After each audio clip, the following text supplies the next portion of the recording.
Well, I'm being told in my ears the players are ready. So let's get down to this, our second match of this evening here at MTGO Masters Season 2, where we have got Andreas versus Rebell, Boros Energy versus Ruby Storm. Now, I'm feeling like this is a play-draw dependent matchup. Dean, what are you thinking?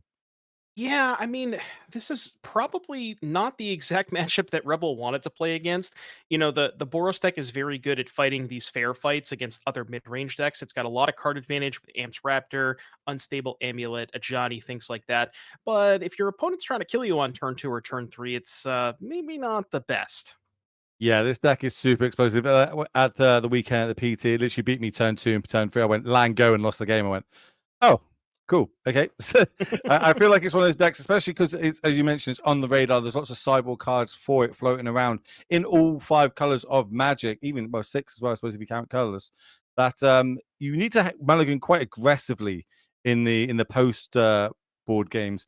We're going to see maybe Rebel can kind of steal one here. They do see a couple of lightning bolts, do see a raptor, do maybe, I don't think Blood Moon and the discharge are going to be too relevant here, but if we can take out a Ral maybe and keep the game going longer, maybe that plays into Rebel's advantage a bit, or do you think she just wants to get this game done and dusted ASAP? Yeah, that's kind of the thing where the removal spells are not typically good. Well, the removal spells are good sometimes against Storm. Hmm. Like if you look at Andreas's hand, for example, the only cost reducer we have here is Ral, where the other one is Ruby Medallion, which does not get hit by any of the removal spells. So these removal spells, like the discharge and the bolts, might actually not be that bad. And Rebel is going to have a turn 2 amped Raptor. Hopefully, we'll see if maybe the Raptor can hit like a Fable of the Mirror Breaker or something, because that Aether Hub is going to provide the additional energy. Normally, Raptor can only hit 2 drops, but if you have that energy in reserve, now you can hit a 3-drop off of it. I really love that, like Modern Horizons 3 kind of literally changing the format as we speak. Kind of, this deck's come out of nowhere. Energy is a mechanic we've known for the past, but obviously picks up a lot of really cool new cards. Raptor being one of them, the Discharge being another. We see the Jeskai decks also moving towards it. And look, just for the 2 mana right now, we've had two 1-power creatures onto the battlefield. So this is that pressure that we're talking about, trying to get the game over with. But looking at that hand, it might just be over. Rebel might not be able to untap it. Yeah, I mean, Andreas is going to start with a Pyretic Ritual into a Ral with 1 mana floating. Then we're going to cast Manamorphose up to 2 red. There is certainly a fizzle rate here. Andreas really just wants to find more copies of either Pyretic or Desperate Ritual to make sure the mana keeps flowing. Because if you look at his hand, he's got plenty of cards, 2 Resolves and 2 Manamorphoses to make sure that, you can see the cards flowing. So it looks like he decided to put a Wish in the graveyard and picked up a second Ral. So yeah, it's going to be very, very important to see what these the Manamorphoses hit, because we're going to go up to 3 red, and then we can resolve twice to leave 1 red floating, and then if we hit a ritual by then, maybe we can keep going. And Andreas says, you know what, we're not even going to do any of that stuff. I was about to say, like, considering we drew the extra row and, our hand, we're not super under the gun at the minute when there's no chance of us losing this next turn. We've got a little bit of time. Maybe we're going to start doing some setup turns, try and hit, our land drop is the main one, but also, as you were mentioning, more mana producing spells so we can really throw up our mana, really start turning and burning through our deck and basically winning that one shot that we've all known to come and love. I want to talk about Blood Moon. Blood Moon, very relevant. We've seen Benson Manson at the weekend took down the Pro Tour PT with 4 copies in his Boros Aggro Energy deck. Is it relevant in this deck? Is the white mana going to slow down Andreas here as everything now gets turned to mountains? So as far as game 1 situations are concerned, the white mana doesn't matter too much. The only white cards in Andreas's 75 are located in the sideboard, which are Static Prison and Flage. I believe are the cards, the white splash. So not going to be super relevant here. And even if it was, you can Manamorphose to make a white mana. So yeah, Blood Moon is certainly a card that Rebel is going to look to sideboard out in this matchup. Interesting moving forward. So this is where things are getting complicated. Now, are we going to go for the Row? Are we going to play the Ruby Medallion to get more value? Can we take another turn off and have this as another setup turn? I think these might be some of the things that is going through Andreas' head. What do you like doing here? What do you think the play is going to be? I think it's probably start with the medallion, because that's the one that you can only play this turn from the Ren's Resolve. So, it's possible that, yeah, it looks like he's actually just going to play the Ral as well and have both of them in play, which makes sense because you do kind of want the Ral eventually in play to start flipping. You'll notice the storm count at 6 here. That's kind of the sweet spot, right? You want to wait to cast Ral until you play that sixth spell, because if your first spell is Ral, you don't want to flip it until you've cast the sixth instant or sorcery, because you want to be able to immediately ultimate. So Andreas waiting until that last spell to make sure that even if he's losing a bunch of coin flips, not taking as much damage, and wants to get that Ral flipped as quickly as possible. See, that's where I would have misplayed with this deck. I like in my head, I want to jam Rowers ASAP as soon as I can get on the battlefield, get my mana reducer out there, and start, potentially getting the extra cards we're going to see off it. But it's not free, right? If we lose these coin flips, we do take a point of damage, right? Which could really play into Rebel's game plan here. Yeah, I mean, I don't, I don't think Andreas is going to lose 13 coin flips in a row. I know I say that, and then Hmm. maybe cut to a VOD that's about a minute from now, and Andreas is at 0 life. I doubt that's going to happen, but I mean, it could. But yeah, assuming that nothing ridiculous happens like Andreas losing 12 coin flips in a row, this game should probably be deterministically over, because we even already have the Past in Flames exiled with the Wish in the graveyard. Yeah, I was about to say we've got all the pieces now. We're just basically making sure the Andreas knows how to do the combo. Famously, a yellow sphere, you remember, managed to top 8. I don't know which tournament it was exactly. Was able to top 8 without actually the card to win in his deck, just doing it through bluff. Can't do that here on MTGO, unfortunately. Hmm. So we are going to see a lot of clicks happening with Passive Flames. We know that happens. We can recast the spells from our graveyard once they're cast. They move to exile. So talk to me about the sequence in here. Why are we seeing all the rituals first before potentially some of the big spells? Well, I wanted to bring up something real quick. I was trying to keep track of the spells that were being cast, and I think I saw a couple of spells. We can't see the chat log, so it's unclear whether or not that all these flips were won. But I think I remember seeing a couple of spells where the Andreas did not take damage and maybe chose not to flip. But in any case, yeah, the Rel is flipped now. Everything is it doesn't specifically matter too much how you sequence the rituals. Like you can as long as you make sure you have enough red floating, it doesn't matter too much. But yeah, there's the Manamorphose, and then the Wish in the graveyard with Storm Count 17. That can go pick up a Grape Shot, and that is going to deal lethal damage to Rebel. Do they tend to have are there any other options besides Grape Shot, or is Grape Shot just the go-to card? If I had something like a Ruined Halo, if I name that card, would that be a good bet, or is there other ways that they can fight for it? Because there's hate cards in modern that can stop this sort of stuff. Right. So interestingly enough, the One Ring is probably the one that comes up the most often. Where if you play the One Ring, you have protection for that turn, and obviously you can't be grape shotted. Andreas has two cards in his sideboard to circumvent that. One of them is Empty the Warrens to make a bunch of Goblin tokens. Now you might be asking yourself, Doomwake, they have protection. Well, you can actually cast this card called Alchemist Gambit, which says take an extra turn after this one, and on that next turn, damage cannot be prevented. So that's how you get around the One Ring. Yeah, I found that out the hard way when that got cast against me at the weekend, and I was like, okay. But we do see Andreas taking down game number 1 here with this Ruby Storm deck. We've now got the sideboards on the screen of both players as we have a little insight on how they're going to be sideboarding. As you mentioned, the white cards are in the sideboard here. Is this the matchup for them as I see the prisms coming in? Oh yeah. Yeah, this is really what comes down to. So think of Storm as basically just Dredge of 2024, where you're going to win a large percentage of your game ones because your opponents are just not really set up game one to beat you. They have a lot of, interactive spells, removal spells that don't really affect you that much. But the sideboard is where the games get tough because most people will have a specific dedicated sideboard plan and a ton of sideboard cards. As we see, Rebel has Magebane Lizard, I believe Reprieves, I think Wear Tears, and I can't quite see. I think that might be a Deafening Sounds, but I can't quite see what that last white card is. So, yeah, from Andreas' side, you want to bring in the Static Prisons to help fight over these permanent-based anti-storm cards. Yeah, it is a definite silence. You're correct there. I was just looking at the deck list to see where I come from here. Obviously, I see a couple of harsh mentors and things like that flying around. This lizard, like Mhm. just came out of nowhere. It's like it was almost printed specifically because they knew that the Storm might be a deck coming forward. I really do love this card, and the art on it is absolutely sick. Hopefully, we get to see that one end in the battlefield. But a lot of hate here for Rebel. Going to be on the play now. How important is the open deck list? As you said, with Dredge has always got that problem of there's so much graveyard hate in Magic. They don't know exactly what they need to bring in. Living End also suffers from that. Living End really gets rewarded in open deckless tournaments because you know exactly what hate your opponent has got. You know exactly what they're going to bring in, so you know exactly what to bring out of your sideboard. With this being an open deckless tournament, is this going to favor Rebel in this instant, or is this going to be favoring Arya? I think I think regarding that specific aspect of it, it's actually not going to matter too much because the Okay. card that Andreas is boarding in is Static Prison, which is an answer to effectively anything. Like it just answers any permanent on the battlefield. So it doesn't really matter which sideboard card Rebel chose to go with. Andreas would have that prison to answer essentially all of them.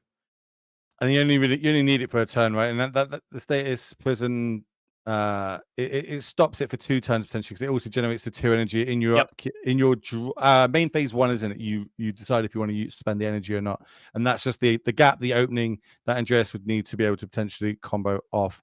As it looks like we're starting off with used to be, I would say, the best one drop in modern. Maybe things have changed slightly. It's definitely kind of fallen out of favor a little bit here, but Ragavan's hitting the battlefield. You could even argue that Rebel has a better one drop in her hand already.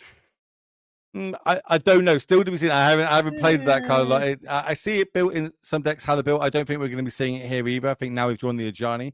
That's just going to be, maybe we can see both actually, especially if this Ragavan connects.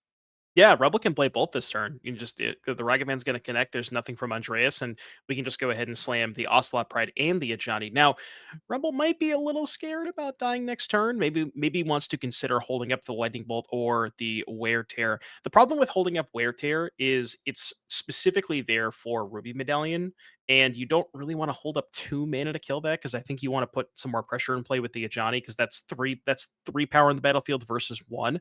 But we'll see what Rebel decides to do here. Looks like, yeah, go for the safer line here. Really respecting the power of this deck. Oh no, we're tapping Oh, out. no. Oh All yeah, right. love it. Scrap it. Get everything on the battlefield. Turn it all sideways. Make him have it, you know, Yeah. I'm down. I'm down for it.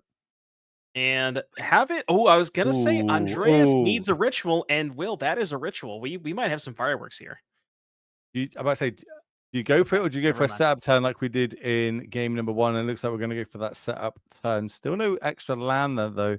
Rebel kind of not flooding, so to speak, but does have probably one more land than she would like. Well, this is kind of perfect, right? You have a ton of pressure on the battlefield, and you have everything covered, right? Bolt covers Ral, and Wear Tear covers the Ruby Medallion. So Rebel's in a phenomenal spot here. Which land do we play? Do we want the energy, or do we want the? Is there any surveil lands? Probably Let me have a little look. Is there any I surveil? I would guess she has a surveillance. I didn't quite take a look, but I'll check Yeah. right There's a now. parlor in there. There Yeah, is? Okay. it makes sense. Like, the deck's so good. I really want to talk about Arena of Glory if that comes up and how cool that card can be. Ooh. Um, we're not there yet, but potentially we are, as still looking for the land drops over on Andreas' side. 2 mana. Where we're going to go with this? Okay, we're going to start off with a ritual effect. That's going to take us up to 3 red. Yeah, see, now I mean if he wants to, he can cast the Ral, but we all know the Ral's just gonna be dead on sight. So we're actually gonna go for a second ritual here instead. Okay, heads up play from Andreas. We're actually going to go. So normally you would want to wait to play the Ral with the second ritual, but Mhm. Andreas has decided to play the Ral and then resolve with the mana floating. Now, why would that be good? Because Rebel is going to respond with Bolt, and then Andreas can cast both Metamorphosis in response to that Bolt.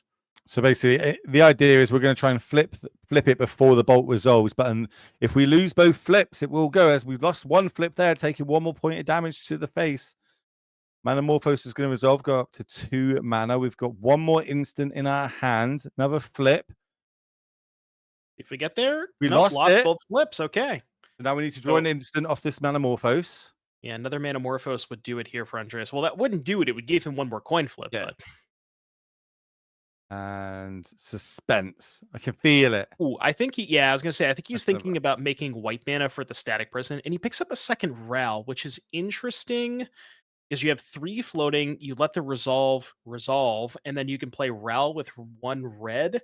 So it's entirely possible that if he hits another ritual, which he didn't, he Yeah. might be able to keep going. So I think this is probably just gonna be Glimpse Pass, but at 10 life with the bolt's gone, right? So you have 2, 4, Yeah. 7 power, 7 power, 2, 4. Yeah, I'm good at math. 7 power in play. It's See what eight power, right? 1, 2, 3, 4, 5, 6. No, 7. You're right. You're right. I'm terrible at math. I'm an I mean, infant player. I count we're to both 10. bad at math. We're just guessing at this point.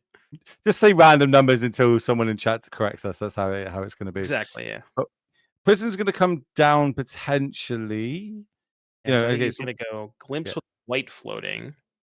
This also gets us a lot of blockers, right? Potentially as well, because it's going to make 0/1s Eldrazi spawn at the end of turn. Yep, that is a good point. Those blockers might give us an extra turn, but Andreas's leftovers are not super great. I mean, there's a Ral and a Glimpse, but you can't even cast both of those in the same turn.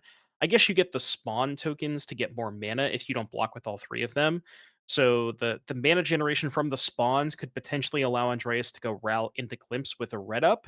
Because you can use the Ral and you can use Mountain Spawn for Ral, and then Mountain Spawn for Glimpse with one red, and I believe one more spawn available.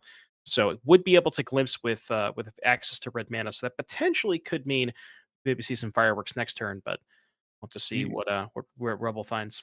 Do you like casting Tear end of turn to get our Ragavan back?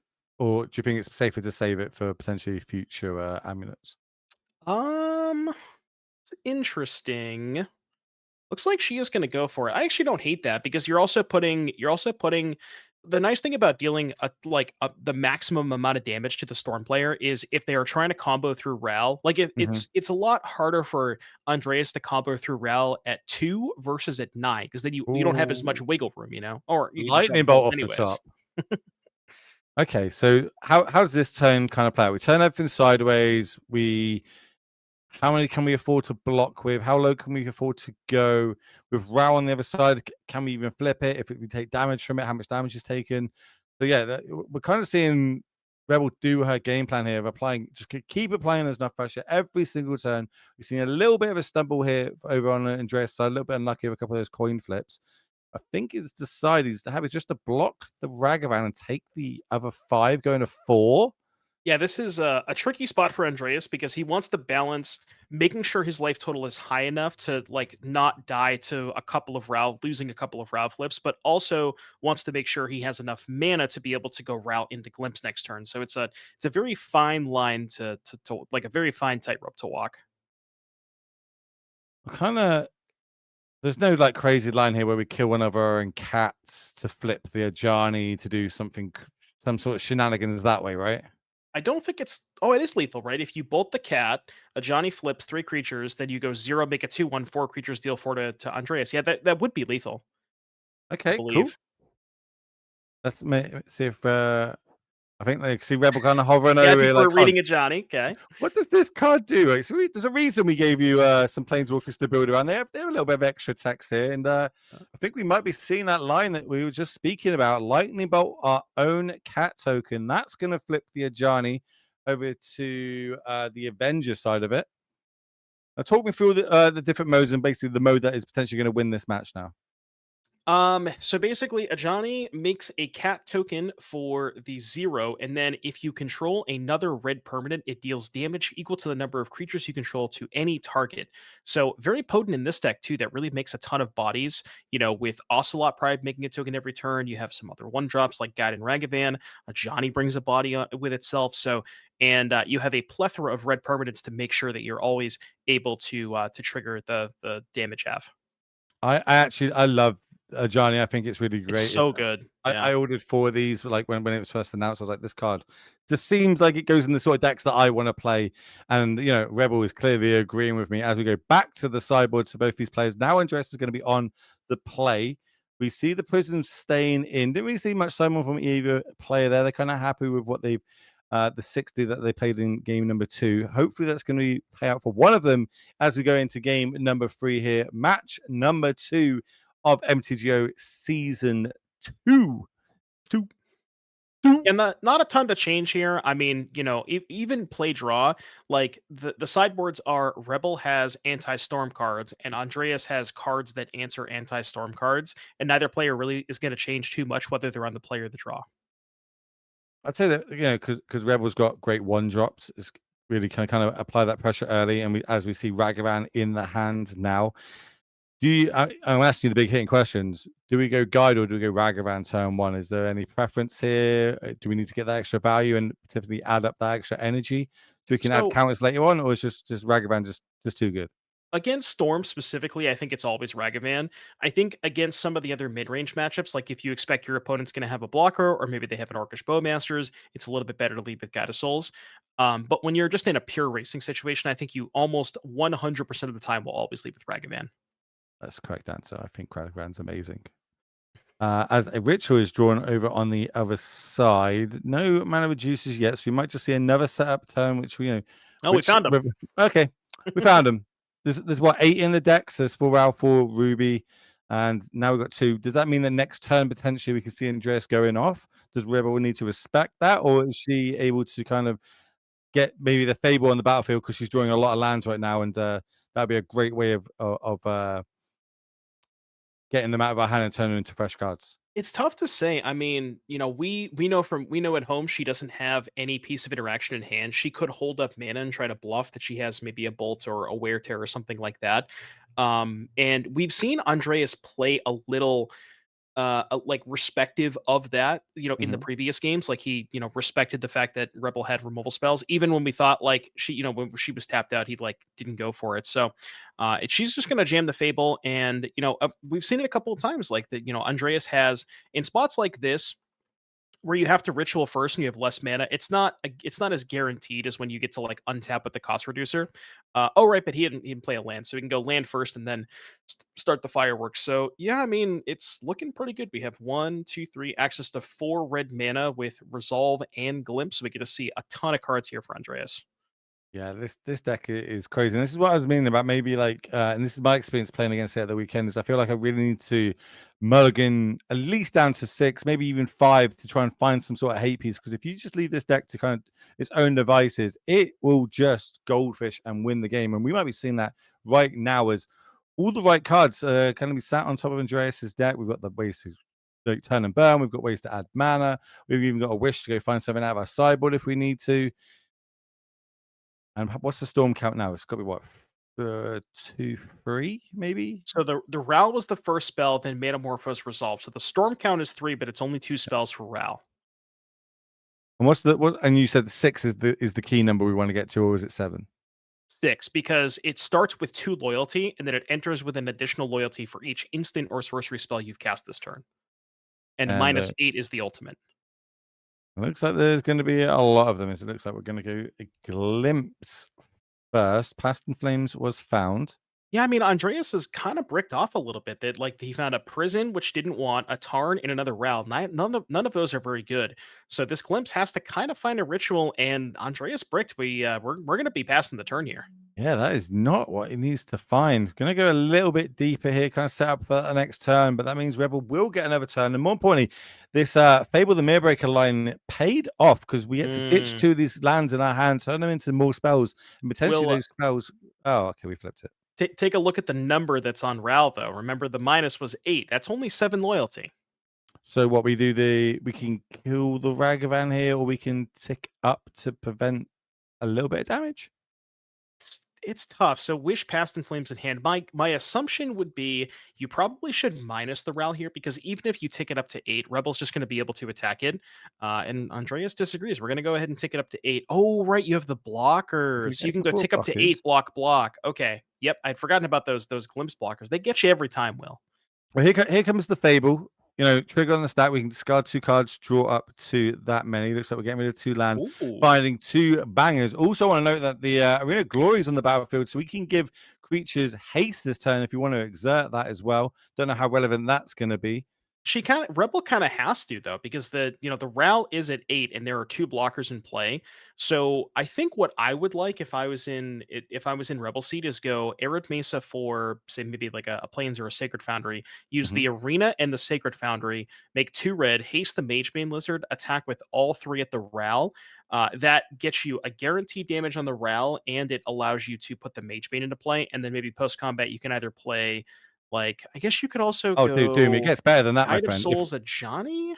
if we go and if we play the Arid Mesa, get the planes as you speak about, exert the Arena, we can use 1 red mana on one creature, 1 red mana on the other creature, and have both with haste. That's what I Well, mean. Arena is great, right? the problem is we only have white creatures, right? So what other creature can be cast besides the Mage Bane? Well, you can spend the 1 white, what the double red. You can split it, right? So it could You be the one extra. can, but you see the thing is you only have 3 mana, right? So if Rebel had an extra mana, then access to 4, you could go haste the Mage Bane, haste the Ajani, but you can't use the red mana on the Guide or the Ocelot Pride. Am I missing some? Oh no, I was thinking about getting the Ajani down and the lizard because we have got Oh, a land drop sure. this turn, I right? guess what you could have done is you could go haste the Ajani. No, because see that doesn't work though, because you have to use the Sacred Foundry to filter into the arena for 2 red, right?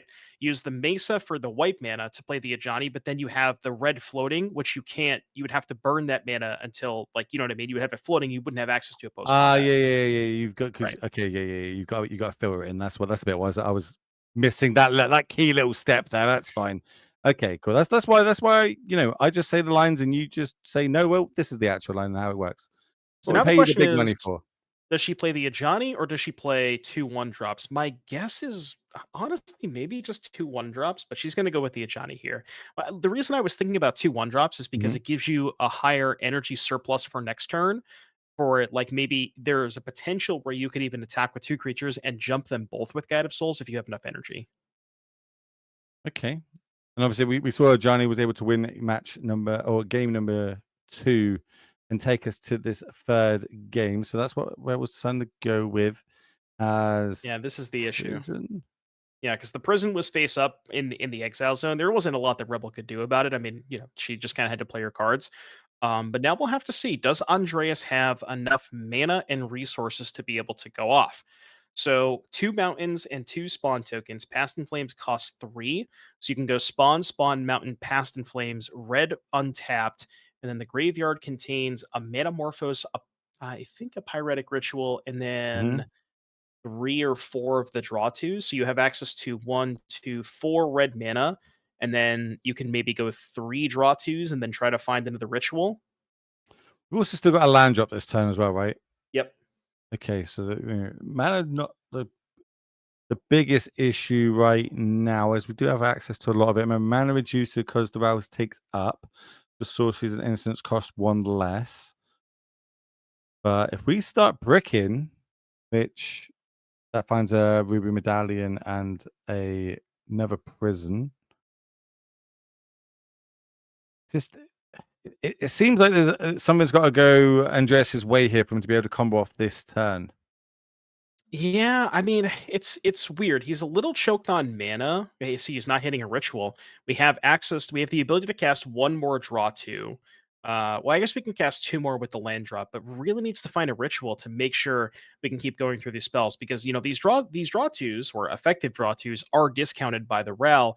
But with we started with only 4 red mana, but there's a limit to how many of those we can cast. Hmm. And then we go look a little bit deeper again. Okay, we do find a ritual in amongst those 2 cards. Cast that, go up to 3 red. Yeah, so now we can keep going. The weird part here is Andreas ideally would want to have a Ral in play kind of around this point to be able to start flipping it. But has not found a Ral. There's a medallion over there, but kind of unnecessary when you already have the Ral that's upticked. I can't quite see what the storm count is. I think it's about 8. Yeah, I think it's at 8. So we can Maybe. wish for a grape shot now, but that wouldn't be lethal. We could wipe Rebel's board and maybe try to go again next turn. That could be a possibility as well. Okay, gonna go another 2 cards deeper. Find a Manamorphose amongst that. Manamorphose is going to be cast. Go a card deeper. Now, for people that aren't used to Past in Flames and the interaction on it, these spells that we're casting off the cards in exile, can we now cast them with the Past in Flames? Or, how does the Past in Flames interaction? Because we cast that early on in the turn. Past in Flames is a weird one where it gives the spells that are already in your graveyard upon resolution flashback. But if you put additional spells into your graveyard after the Past in Flames has resolved, those will not have flashback until you play another copy or flashback the original Past in Flames itself.